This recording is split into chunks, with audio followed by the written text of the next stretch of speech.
Hi, welcome back to my channel. I am stitching on Leslie Taylor's Winter Spring Stitch Along from 2021. It's a sampler. I love her samplers. I have downloaded several. This Winter Spring one, her summer one, her autumn one. I think I did a couple more of hers that I downloaded. So what is this one about? Let's see. We're going to jump over to the right. I'm going to do the stuff on the right and then come back. So, how are you doing and how have you been doing? Now, I've been doing so-so. About a week and a half ago, I babysat my baby grands, and that is crooked. Why is that crooked? Let's see if I can straighten it out with the next... no, it's still crooked. Well, we're gonna leave it. Anyway, I babysat Demetrius and Olivia, and Michi had a fever, and they both had runny noses, and they loved their nana so much that they shared their bug with me. So I immediately got sick and have been sick ever since. But when I woke up yesterday, I heard like a motor, and I looked over, and it was my husband had hooked up our new humidifier, which also has a receptacle for essential oils. And that really, it did exactly what it was supposed to do.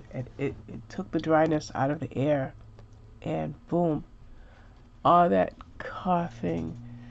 Okay, let's see. Sorry, I'm just looking at my pattern. Let's move it over a little bit.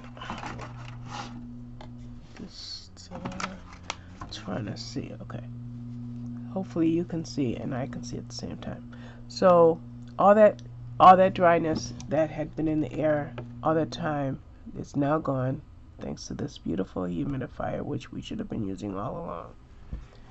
And then in addition to him putting the humidifier on,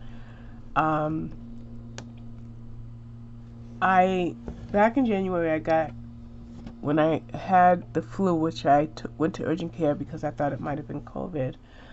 I told the urgent care doctor that I also had an abscess. Sorry, hit the camera, hit my magnifier, and just hitting everything. So they gave me an antibiotic.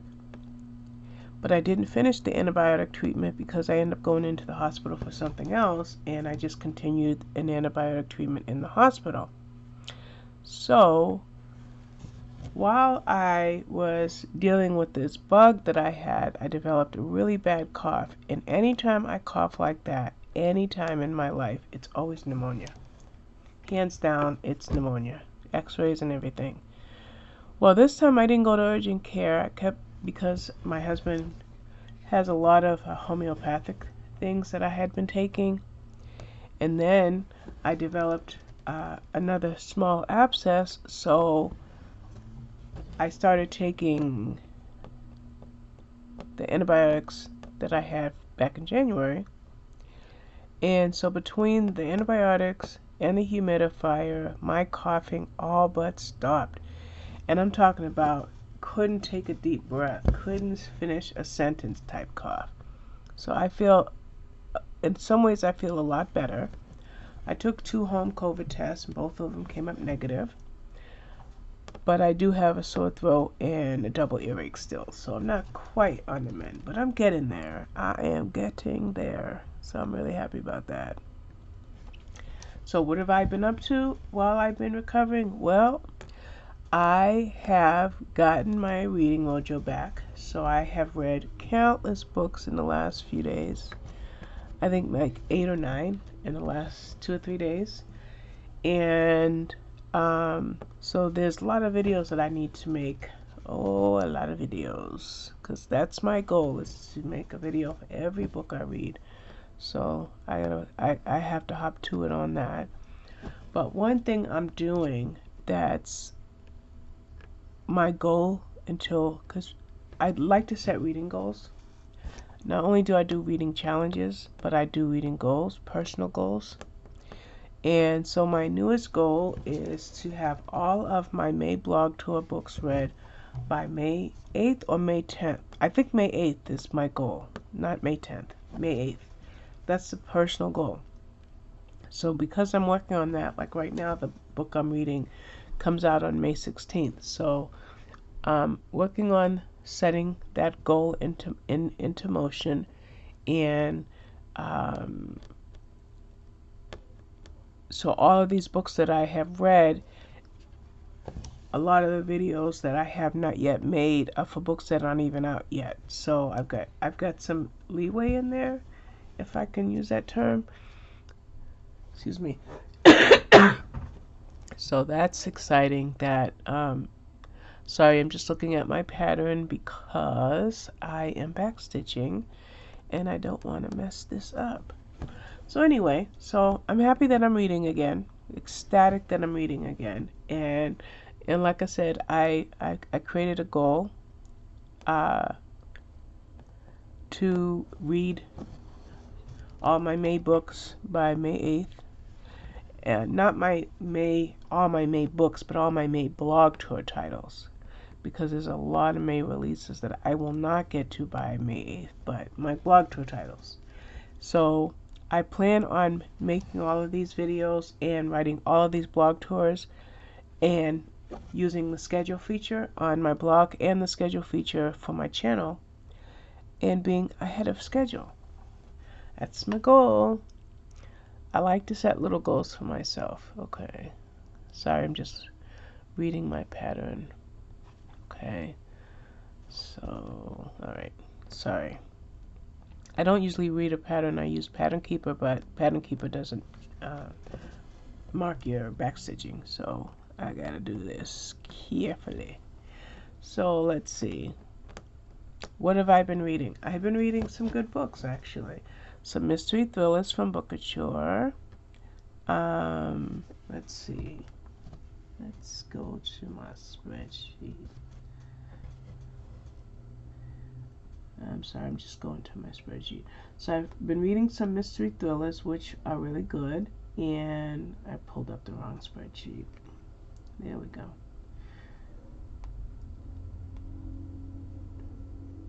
Oh, I read The Wrong Victim by Allison Brennan. That was really good. A third book in the Quinn and Costa series. Loved that one.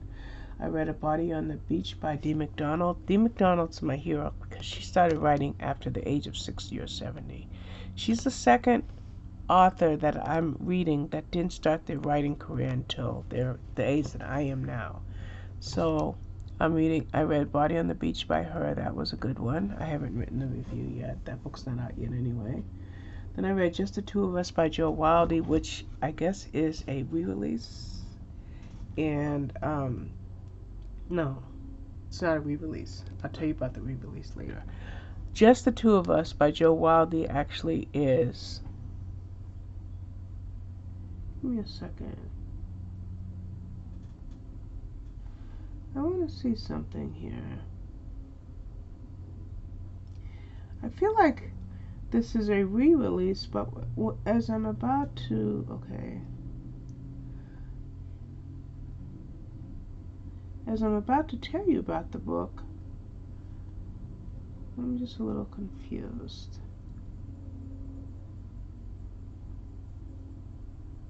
Yes, this came out in 2020. And I don't think it's necessarily a re-release. I think it's a paperback release. That's what it was. Okay. I just wanted to double check that. Alright. In this book, you have a couple who have been married for 34 years. And in their 34-year marriage, they have raised 3 children, and now they have an empty nest. And their marriage has reached a stalemate. And the wife is so unhappy that she sees a divorce attorney and has divorce papers drawn up. And now it's just a matter of when is going to be the best time to share these divorce papers with her husband. Well, before she can pass him the papers, they discover that they're living in the UK. They live in the UK. That because of the pandemic, they're in lockdown. And their kids have already left home, they're adults. And because their kids are living wherever they are at that moment in time, lockdown is just going to be the two of them. And that's why the book is called Just the Two of Us. And so it's not a romance. It's pretty much a women's fiction, I would say. But in some ways, just in some minor way, it's kind of like a second chance romance. Because they explore their relationship. And the whole time they explore their relationship, only one of them knows that divorce is coming. And that was just a very good book. I'll probably give that one 4 stars. That was a good one. And then I read My Seven Black Fathers by Will Jawando. He is half Nigerian, half white. And he was raised by a single mother because I think when he was about 6 or 7, his father left them. And it was the story of his life. It was a memoir. And so there was something in this book that resonated with me. Oh my goodness gracious. And I don't care what anybody else says, because nobody's going to admit what I feel. Is one day I was talking to my therapist, and I'm going to tell you, there's a reason I'm telling you this. One day I was talking to my therapist after the Zoom debacle. And I told him there were certain times that I felt very, very, very uncomfortable, but at the same time I didn't see the writing on the wall. Somehow in one of our discussions, I mentioned that the population for Zoom is mostly Caucasian. And what my ex-Zoom friends, because only one person is my friend now. The whole batch of them just dropped me like a hot potato. But anyway, I was just always feeling a little uncomfortable. And my therapist remembers a situation that I experienced a few years ago when I was racially profiled. And so he wondered if race had anything to do with it. And I'm like, no, Mark. We're all together because we share the same love of hobbies. But then I read this book by Jawando, Will Jawando. And his African name is a little bit hard for me to say, but his Americanized name is William. So Will Jawando, made a million statements in his book. One of the statements in his book was,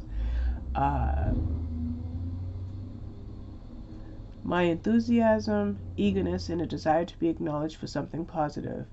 Enthusiasm, eagerness, and a desire to be acknowledged for something positive. All qualities that were encouraged and rewarded in my white peers were discouraged and penalized in me.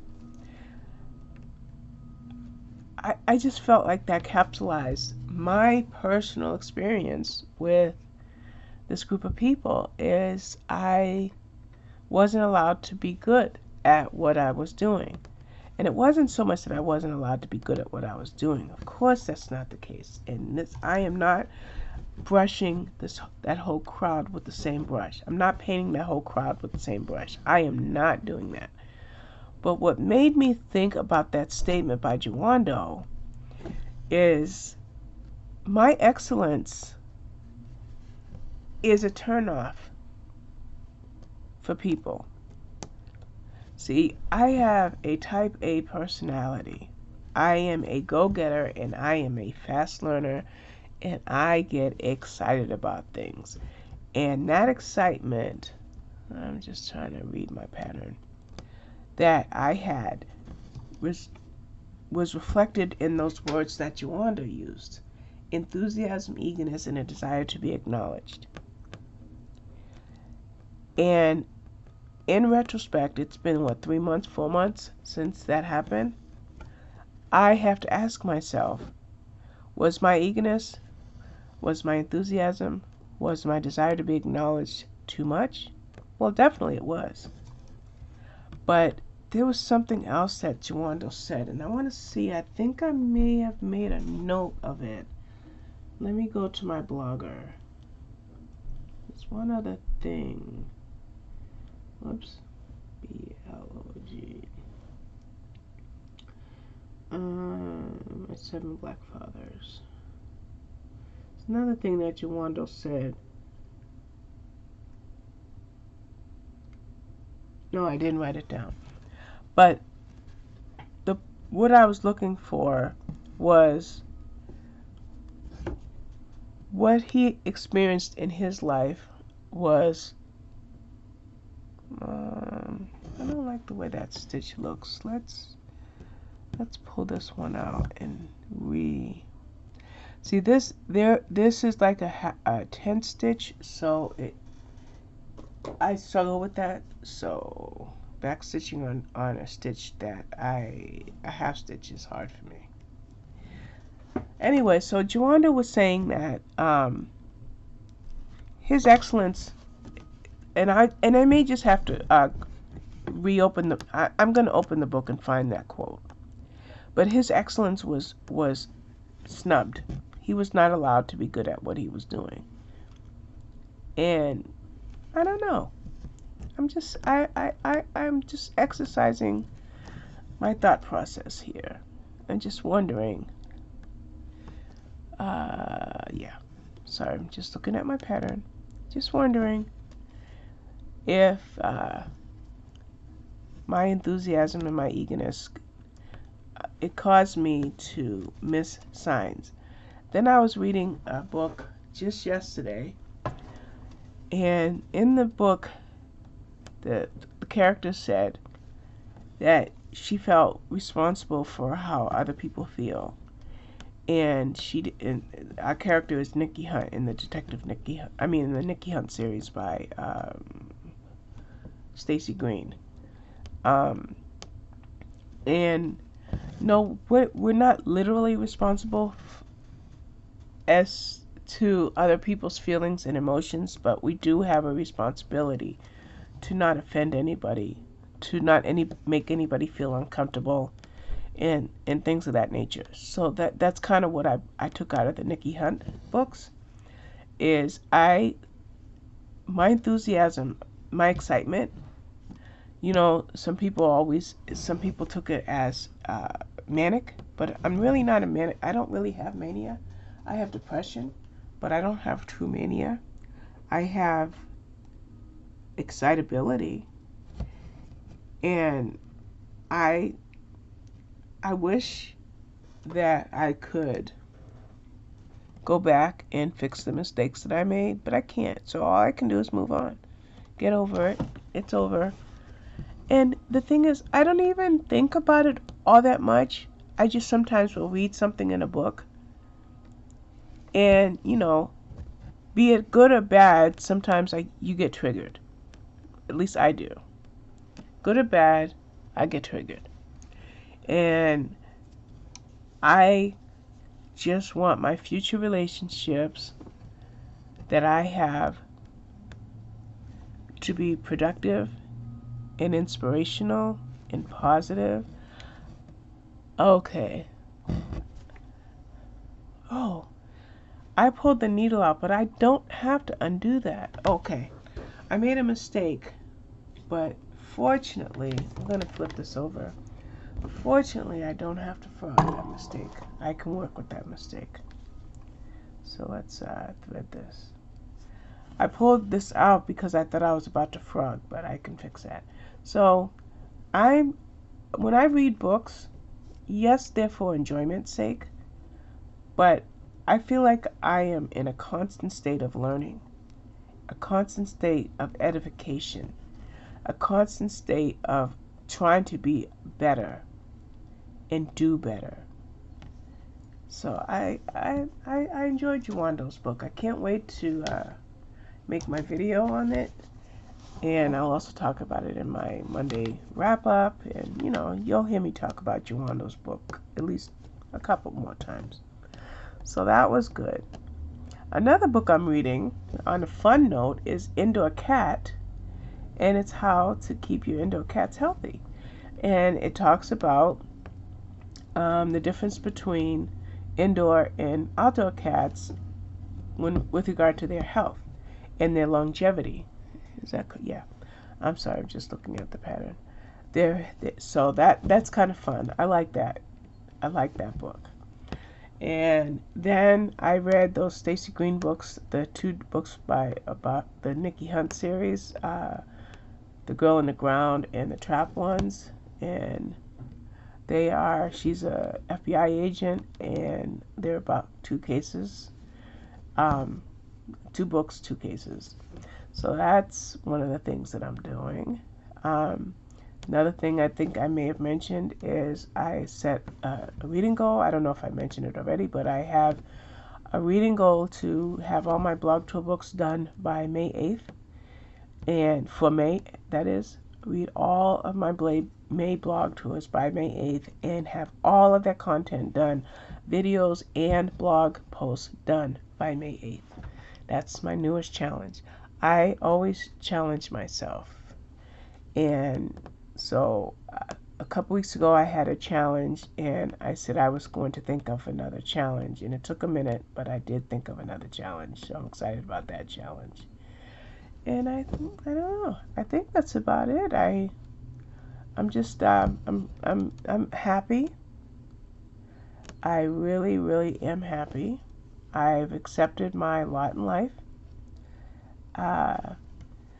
And all I can do now is try to cultivate the relationships that I have. Like, I have a friend from my Kingdom Hall, and we chat every day now. And one thing my therapist has always encouraged me is to have some quote-unquote real-life friends, or flesh and blood friends, I should say, because we do so much in social media. Oh, no, gotta get the cat down. I got too much stuff over here. We have so much going on in social media that sometimes, our day-to-day interactions with fellow people in our lives can fall through the cracks. So I do have a friend that I'm working on a relationship with, and we get along really well. And I guess that's about it. I think we're going to just call it quits because my floss is about to run out. And I don't think there's anything else I can talk about. Oh, I'll have the babies tomorrow. So I'm gonna call, well, I always talk to Ari pretty much every day, but I want to ask her to bring a couple books. I'd like to start sitting in my recliner reading to my babies. So I want to do that. I don't know, that's crooked. We're just gonna frog this little piece out and call this video. Yeah, I'll fix that in a minute. So that's about it. There we go. I'm just doing all this back stitching. Now, like, if you look like up here, you see how detailed the back stitching is? So this here is gonna look a lot like that right there. Alrighty. Thank you very much for watching. You guys have a great day, and I will be back with more tomorrow. Bye-bye.